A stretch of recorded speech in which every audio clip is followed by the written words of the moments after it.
School service commission পরীক্ষার ভূগোল সিলেবাসের ওশনোগ্রাফি চ্যাপ্টার থেকে টোপোগ্রাফি অফ ওশেন ফ্লোর নিয়ে আমি এই দুটি ক্লাস করেছি, তাই তো। তার একটি ক্লাসে আমরা জেনেছি সামুদ্রিক শৈলশিরা সম্পর্কে, আর আরেকটি ক্লাসে আমরা গভীর সমুদ্রের খাত সম্পর্কে বিস্তারিত জেনেছি। আর আজকের ক্লাসে আমরা গভীর সমুদ্রের সমভূমি সম্পর্কে বিস্তারিত জানব। তো প্রথমেই আমরা দেখে নিই চলো যে গভীর সমুদ্রের সমভূমি কি। বিষয়টা কিন্তু খুব সহজ বিষয়। ওকে, কিরকম দেখো, তোমরা জানো যে সমুদ্রের এইটুকু অংশের কি নাম মহিষোপন, সেটা জানো। এইটুকু অংশের নাম কি মহীঢাল, তা জানো, তাই তো। মহীঢাল শেষ হচ্ছে কোথায়? এখানে শেষ হচ্ছে, তাই তো। এবার মহীঢালের শেষ প্রান্ত থেকে গভীর সমুদ্রের তলদেশের বিস্তীর্ণ প্রায় সমতল এলাকাকেই বলা হয় গভীর সমুদ্রের সমভূমি বা অ্যাবিসাল প্লেন। ওকে, দেখো, এই গভীর সমুদ্রের সমভূমি মহাসাগরের তলদেশগুলির বেশিরভাগ এলাকা জুড়ে অবস্থান করছে। মহাসাগরের তলদেশগুলির প্রায় 82% মানে 82% এলাকাই এই গভীর সমুদ্রের সমভূমির অন্তর্গত। ওকে, এই গভীর সমুদ্রের সমভূমির গভীরতা, গড় গভীরতা 3000 থেকে 6000 মিটার।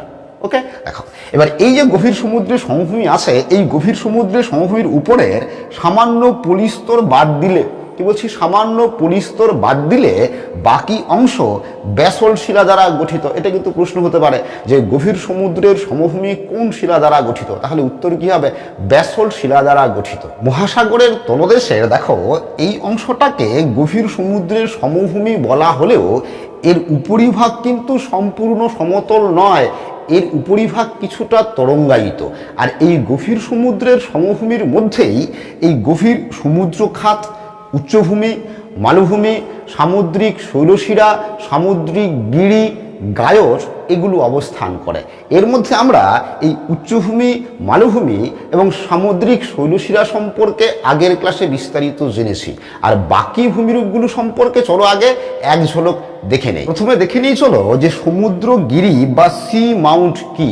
ঠিক আছে, কিরকম দেখো, যে এই যে গভীর সমুদ্রের সমভূমি আছে, অনেক সময় দেখা যায় এই গভীর সমুদ্রের সমভূমি থেকে কিছু আগ্নেয়গিরি ঠিক এরকম খাড়াভাবে উপরের দিকে উঠে আসে। কি বলছি, কিছু আগ্নেয়গিরি ঠিক খাড়াভাবে উপরের দিকে উঠে আসে। কোথায়? গভীর সমুদ্রের সমভূমিতে। ঠিক আছে, তো এই আগ্নেয়গিরিগুলিকেই সি মাউন্ট বা সমুদ্রগিরি বলা হয়। ওকে, তোমরা এই ছবিতে লক্ষ্য করো, এই মনে করো কোনো একটা সমুদ্রগিরি, আর এই হচ্ছে সমুদ্রপৃষ্ঠ। তার মানে কি দেখো যে এই সমুদ্রগিরিগুলি কি হয়, সমুদ্রের জলে নিমজ্জিত থাকে। এই তো খাড়া পাহাড় ঠিকই, কিন্তু সমুদ্রের জলের তলায় নিমজ্জিত থাকে।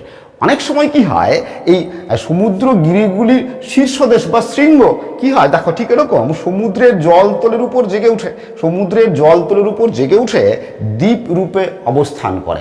ঠিক এরকমই প্রশান্ত মহাসাগরের গিলবার্ট, হ্যারিস, ভারত মহাসাগরের গ্রিব, নিকিতন, এরকমই সমুদ্রগিরি বা সি মাউন্ট, এই নামগুলো কিন্তু মনে রাখবে। ঠিক আছে, দেখো এদের উচ্চতা সমুদ্রের তলদেশ থেকে এদের উচ্চতা 2700 থেকে 3700 মিটার পর্যন্ত হয়। ওকে, এবং কি হয় দেখো এদের ব্যাস, মানে এই যে ব্যাস যদি বলি, এদের ব্যাস দেখো 2 থেকে 100 কিলোমিটার পর্যন্ত হয়। আবার কেমন দেখো যে অনেক সময় দেখা যায় এই গভীর সমুদ্রের সমভূমির মাঝে মাঝে কি হয়, এরকম দেখো ঠিক এরকম চ্যাপ্টা ও সমতল শীর্ষদেশযুক্ত কিছু নিমজ্জিত আগ্নেয়গিরি দেখা যায়। অনুচ্চ, খুব বেশি উঁচু নয়, অনুচ্চ কিছু আগ্নেয়গিরি দেখা যায় যেগুলো সমুদ্রের জলের তলায় নিমজ্জিত আছে। কি বলছি, এর শীর্ষদেশ কি চ্যাপ্টা ও সমতল। ওকে, তো এই আগ্নেয়গিরিগুলোকেই গায়ট বলা হয়। তোমরা এই ছবিতে লক্ষ্য করো, এই হচ্ছে গায়ট। এই গায়টের উচ্চতা সমুদ্র তল থেকে 1000 মিটারের মতো হয়। ঠিক আছে, দেখো সুইস বিজ্ঞানী আর্নল্ড এইচ গায়টের নাম অনুসারেই এই আগ্নেয়গিরিগুলিকে বা এই ভূমিরূপগুলোর নামকরণ করা হয়েছে গায়ট। ক্রান্তীয় অঞ্চলের সমুদ্রের এই গায়টগুলিতেই কি হয় বলতো, মৃত প্রবাল কীটের দেহাবশেষ সঞ্চিত হয়ে প্রবাল বলয় বা অ্যাটল গঠিত হয়। এটা কিন্তু খুব ভালো করে মনে রাখবে। তার মানে কি, গায়টের উপরে কি অ্যাটল বা প্রবাল বলয় গঠিত হয়। ওকে, দেখো এবার এই গায়টগুলো কি করে তৈরি হয়েছে দেখো। মনে করা হয় যে এই গায়টগুলো একসময় ছিল আগ্নেয় দ্বীপ, ঠিক এরকম আগ্নেয় দ্বীপ ছিল। কি কি বলছি, এই গায়রগুলো একসময় ছিল আগ্নেয় দ্বীপ। এবার আগ্নেয় দ্বীপ সমুদ্রের জলতলের উপরে আসে, তাই তো। এবার সমুদ্র তরঙ্গের ক্ষয় কাজের দ্বারা, কি বলছি, সমুদ্র তরঙ্গের ক্ষয় কাজের দ্বারা এই দ্বীপ ক্ষয় হতে থাকে, তাই তো। দ্বীপের শীর্ষদেশ বা দ্বীপ ক্ষয় হতে থাকে, ক্ষয় হয়ে সমুদ্রের জলের তলায় নিমজ্জিত হয়। অথবা কি হয় যে প্রথমে সমুদ্র তরঙ্গ কি করলো, এই দ্বীপের শীর্ষদেশকে ক্ষয় করে সমতল করলো, তাই তো।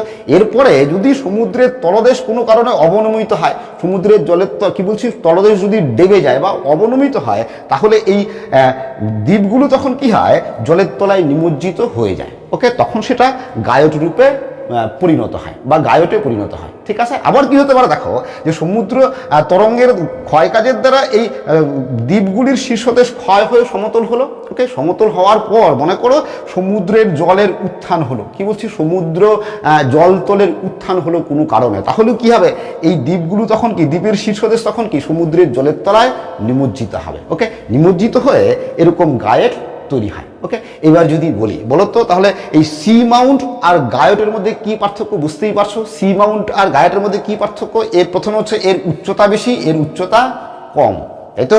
সি মাউন্টের শীর্ষদেশ তীক্ষ্ণ, তাই তো, শীর্ষদেশ তীক্ষ্ণ এবং খাড়া ঢাল বিশিষ্ট, তাই তো।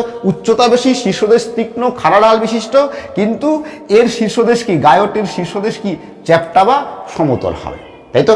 এতে কি হয়, এতে অ্যাটল গঠিত হয়, গায়টের উপরে কি বলছি অ্যাটল গঠিত হয়, কিন্তু সি মাউন্টের উপরে সাধারণত অ্যাটল গঠিত হয় না, কারণ যেহেতু তীক্ষ্ণ, ফলে প্রবালকিট সঞ্চিত হতে পারে না, ঠিক আছে। আর কি বলছি, যে এই যে সি মাউন্ট আছে, সি মাউন্ট কি অনেক সময় উচ্চতা বেড়ে সমুদ্রের জলতলের উপরে উঠে কি দ্বীপ রূপে অবস্থান করতে পারে, কিন্তু গায়ট কিন্তু কখনোই দ্বীপ রূপে অবস্থান করে না। ওকে, গায়ট কি থাকে, সবসময় সমুদ্রের জলের তলায় নিমজ্জিতই থাকবে। আবার এমনও দেখা যায় যে মনে করো কোনো একটা সমুদ্র খাত আছে, এই একটা সমুদ্র খাত আছে, দুটো সমুদ্র খাত দুদিকে, তাই তো। এবার দুটো সমুদ্র খাতের মাঝখানে অনেক সময় কি বলতো, এরকম অনুচ্চ, খুব স্বল্প উচ্চতা বিশিষ্ট এরকম উচ্চভূমি বা পাহাড় দেখা যায়, কি বলছি, স্বল্প উচ্চতা বিশিষ্ট উচ্চভূমি বা পাহাড় দেখা যায়, কি বলছি, দুটা খাতের মাঝখানে, ঠিক আছে। তো এরকম উচ্চভূমি বা পাহাড়কে কি বলতো, অ্যাবিসাল হিল, ওকে, বা সামুদ্রিক পাহাড় বলে, ঠিক আছে। তো এদের উচ্চতা কিন্তু খুব কম হয়, এদের উচ্চতা 500 থেকে 1000 মিটারের মধ্যে হয়, ঠিক আছে। তো এই হচ্ছে গভীর সমুদ্রের সমভূমির মাঝখানে কি কি ভূমিরূপ আছে। ওকে, এবার দেখো, এবার তোমাদের যেটা ভালো করে মনে রাখতে হবে এবং জানতে হবে যে কোন মহাসাগরের তলদেশে কি কি সমভূমি আছে। এটা কিন্তু খুব একটা কিছু বোঝার নেই, তোমাদের কিন্তু মহাসাগরের নাম ধরে ধরে, মানে কোন মহাসাগরে কি কি সমভূমি আছে সেটা কিন্তু নাম ধরে ধরে মুখস্থ করতে হবে, ঠিক আছে। তোমাদের আরেকটা বিষয় বলে রাখি, দেখো এই যে মহাসাগরের তলদেশের যে সমভূমি আছে, ওকে, তো যে সমতল এলাকা আছে, দেখো যে গোটা সমতল এলাকা কিন্তু একটানা বিস্তৃত নয়। আমি কি বলেছি, যে এই মহাসাগরের তলদেশের সমভূমিতে কি আছে, পাহাড় পর্বত শৈলশিরা এগুলো আছে। ওকে, এই জন্য কি হয়, দেখো যে সমতল এলাকা, মহাসাগরের তলদেশের যে সমতল এলাকা, তা কিন্তু উচ্চভূমি বা শৈলশিরা দ্বারা বিচ্ছিন্ন। কিরকম, দেখো এই মনে করো একটা শৈলশিরা আছে, এই একটা শৈলশিরা আছে। ওকে, তার মানে দেখো যে সমভূমির এইটুকু একটা অংশ হলো, তাই তো, এইটুকু আর একটা অংশ হলো, এইটুকু আর একটা অংশ হলো, তাই তো। তার মানে দেখো এই মহাসাগরের তলদেশের সমতল এলাকা কি বলছি, এই পাহাড় পর্বত বা শৈলশিরা দ্বারা বিচ্ছিন্ন থাকে বা উচ্চভূমি দ্বারা বিচ্ছিন্ন থাকে। আর বিচ্ছিন্ন থাকেই বলে দেখো এই যে মাঝখানের এই যে সমতল এলাকা, এই সমতল এলাকাটা দেখতে কেমন, অনেকটা সরার মতো, তাই তো, বা অববাহিকার মতো। এই জন্য এগুলোকে কি বলা হয় বলতো, এগুলোকে বেসিন বলা হয়, কি বলছি, সামুদ্রিক বেসিন বলা হয়। ওকে, এবার একটা মহাসাগরে কি অনেকগুলো বা একাধিক বেসিন থাকতে পারে এবং থাকবেই, তাই তো। তো দেখো এই যে বেসিনগুলো আছে, এই বেসিনগুলির নামকরণ কি করে করা হয়, দেখো এই বেসিনগুলো দেখো কোনো দ্বীপ বা যে দেশের কাছে অবস্থিত সেই দ্বীপ বা দেশের নাম অনুযায়ী হয়, অথবা মহাসাগরের যে অংশে অবস্থিত সেই অংশের নাম অনুযায়ী হয়। ওকে, এবার দেখো প্রশান্ত মহাসাগরে কি কি বেসিন আছে, এটা কিন্তু তোমাদের লিখে রাখতে হবে বা বইয়ে থাকলে বই থেকে পড়ে নিতে হবে, ঠিক আছে। কি কি আছে দেখো, যে অ্যালুসিয়ান বেসিন কোথায় আছে, অ্যালুসিয়ান দ্বীপপুঞ্জের উত্তরে বেরিং প্রণালীর কাছে। ওকে, এবার দেখো ফিলিপাইন্স বেসিন কোথায় আছে, ফিলিপাইন্স দ্বীপের পূর্বে। তারপর দেখো পশ্চিম অস্ট্রেলীয় বেসিন কোথায় আছে, অস্ট্রেলিয়া ও নিউজিল্যান্ডের মাঝে। ওকে, এরপর দেখো উত্তর ফিজি বেসিন কোথায় আছে, ফিজি দ্বীপের উত্তরায়। এরপর দেখো দক্ষিণ ফিজি বেসিন কোথায় আছে? ফিজি ও নিউজিল্যান্ডের মাঝে। এরপর দেখো দক্ষিণ পশ্চিম প্রশান্ত মহাসাগরীয় বেসিন। ওকে, কি বলছিলাম যে বেসিনগুলো মহাসাগরের যে অংশে আছে সেই অংশের নাম অনুযায়ীও নাম হতে পারে, এই জন্য এর নাম কি বলছি? দক্ষিণ পশ্চিম প্রশান্ত মহাসাগরীয় বেসিন। মনে রাখবে এই দক্ষিণ পশ্চিম প্রশান্ত মহাসাগরীয় বেসিনই হচ্ছে প্রশান্ত মহাসাগরের বৃহত্তম বেসিন। ওকে, এরপর দেখো পেরু বেসিন কোথায় আছে? পেরুর পশ্চিমে। আর এই পেরু বেসিনই হচ্ছে প্রশান্ত মহাসাগরের গভীরতম বেসিন। এই দুটা কিন্তু খুব ভালো করে মনে রাখবে।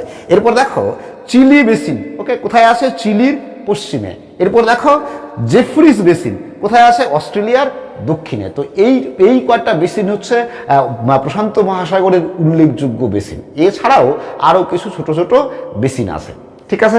এরপর দেখো যে আটলান্টিক মহাসাগরে কি কি বেসিন আছে। আটলান্টিক মহাসাগরের উত্তর পশ্চিম দিকে আছে দেখো উত্তর পশ্চিম আটলান্টিক বেসিন। মনে রাখবে এই উত্তর পশ্চিম আটলান্টিক বেসিনটি হচ্ছে আটলান্টিক মহাসাগরের বৃহত্তম বেসিন, ঠিক আছে। দেখো এরপরে আছে ব্রাজিল বেসিন। কোথায়? ব্রাজিলের পূর্ব উপকূলের সমান্তরালে অবস্থান করছে। এরপর দেখো ল্যাব্রাডর বেসিন কোথায় অবস্থান করছে? দেখো গ্রিনল্যান্ড ও নিউ ফাউন্ডল্যান্ডের মাঝখানে, ঠিক আছে। এরপর দেখো নরওয়ে বেসিন কোথায় আছে? নরওয়ের পশ্চিমে। এরপর দেখো উত্তর পূর্ব আটলান্টিক বেসিন বা আইবেরীয় বেসিন। এরপর দেখো গিনি বেসিন কোথায় অবস্থান করছে? দেখো আফ্রিকার গিনি উপকূলে লাইবেরিয়ার কাছে, ঠিক আছে। এরপর দেখো দক্ষিণ পূর্ব আটলান্টিক বা অ্যাঙ্গোলা বেসিন এবং শেষে দেখো আগুলাস বেসিন যা অবস্থান করছে দেখো আফ্রিকার উত্তমাশা অন্তরীপের দক্ষিণে, ঠিক আছে। এরপর আমরা দেখে নিয়ে চলো যে ভারত মহাসাগরে কি কি বেসিন আছে। ভারত মহাসাগরে পূর্ব ভারতীয় দ্বীপপুঞ্জ ও অস্ট্রেলিয়ার মাঝখানে আছে দেখো যে কাকোজ কিলিং বা ইন্দো অস্ট্রেলিয়ান বেসিন। ওকে, মনে রাখবে এই বেসিনটাই হচ্ছে ভারত মহাসাগরের বৃহত্তম এবং গভীরতম বেসিন। ওকে, এরপর দেখো আন্দামান বেসিন, মানে আন্দামান সাগরে আছে আন্দামান বেসিন। আরবীয় বেসিন, আরব উপদ্বীপের পাশে আছে আরবীয় বেসিন। সোমালি বেসিন কোথায় অবস্থান করছে? দেখো সোমালি উপকূলের সমান্তরাল অবস্থান করছে। ওকে, এরপর দেখো মরিশাস বা মাদাগাস্কার বেসিন কোথায়? মাদাগাস্কারের দক্ষিণ পূর্বে অবস্থান করছে। এরপর দেখো নাটাল বেসিন যা দেখো দক্ষিণ আফ্রিকার দক্ষিণে অবস্থান করছে। এরপর দেখো আগুলহাস বেসিন, আগুলাস বেসিন দেখো নাটাল বেসিনের দক্ষিণে অবস্থান করছে, মানে এই নাটাল বেসিনের দক্ষিণে আছে আগুলাস বেসিন। এবার দেখো এই যে আগুলাস বেসিন দেখো তোমরা আটলান্টিক মহাসাগরের উপরে যে আগুলাস বেসিন আছে। ওকে, মনে রাখবে এই আগুলাস বেসিন কি বলতো দুটো মহাসাগরেই ভাগ হয়ে অবস্থান করছে, কিছুটা আটলান্টিক মহাসাগরে, কিছুটা ভারত মহাসাগরে। ওকে, এরপর দেখো যে মাস্কারিন বেসিন যা মাদাগাস্কার ও সেসেলস শৈলশিরার মাঝখানে অবস্থান করছে। তো এই হচ্ছে ভারত মহাসাগরের প্রধান বেসিনগুলো। ওকে, এবার আমরা দেখে নিয়ে চলো যে কোন মহাসাগরে কোন কোন সাগর, ঠিক আছে, কি কি সাগর অবস্থান করছে বা প্রান্তদেশীয় সাগরগুলো কি কি, এখান থেকেও কিন্তু পরীক্ষাতে প্রশ্ন হতে পারে। দেখো যে প্রশান্ত মহাসাগরের সাগরগুলি কি কি আছে। দেখো বেরিং সাগর, ওখোটক সাগর, জাপান সাগর, পিত সাগর, পূর্ব চীন সাগর, দক্ষিণ চীন সাগর, আলাস্কা উপসাগর, ক্যালিফোর্নিয়া উপসাগর। এগুলো হচ্ছে প্রধান প্রশান্ত মহাসাগরের সাগর ও উপসাগর, ঠিক আছে। প্রশ্ন হতে পারে এরকম যে দক্ষিণ চীন সাগর কোন মহাসাগরের অংশ, এরকম প্রশ্ন হতে পারে। তার উত্তর কি হবে? প্রশান্ত মহাসাগরের অংশ, তাই তো। এবার দেখো যে আটলান্টিক মহাসাগরে কোন কোন সাগর আছে, কিরকম। ভূমধ্য সাগর, এটা কিন্তু খুব ইম্পর্টেন্ট। তাহলে ভূমধ্য সাগর কোন মহাসাগরের অংশ? আটলান্টিক মহাসাগরের অংশ, তাই তো। ভূমধ্য সাগর, বাল্টিক সাগর, উত্তর সাগর, বিস্কে উপসাগর, ক্যারিবিয়ান সাগর, মেক্সিকো উপসাগর, হাডসন সাগর। এই সাগরগুলো হচ্ছে সাগর ও উপসাগরগুলো হচ্ছে আটলান্টিক মহাসাগরের প্রধান সাগর ও উপসাগর। ওকে, শেষে দেখো ভারত মহাসাগর। ওকে, ভারত মহাসাগরের সাগর ও উপসাগরগুলো কি কি দেখো। আরব সাগর, বঙ্গোপসাগর আমরা জানি এগুলো, আন্দামান সাগর, লোহিত সাগর, পারস্য উপসাগর, এডেন উপসাগর, মার্তাবান উপসাগর। এই সাগর ও উপসাগরগুলি হচ্ছে ভারত মহাসাগরের সাগর ও উপসাগর। ওকে, তো আজকের ক্লাসটি কিন্তু খুব বেশি কিছু বোঝার নেই, শুধু মনে রাখার বিষয়, ইনফরমেটিভ। ওকে, তোমাকে মুখস্থই রাখতে হবে। ওকে, তো আশা করি তোমরা সকলেই বুঝতে পেরেছো। আজ আমি শেষ করছি। তোমরা সবাই ভালো থাকবে, সুস্থ থাকবে। আবার দেখা হবে পরের ক্লাস।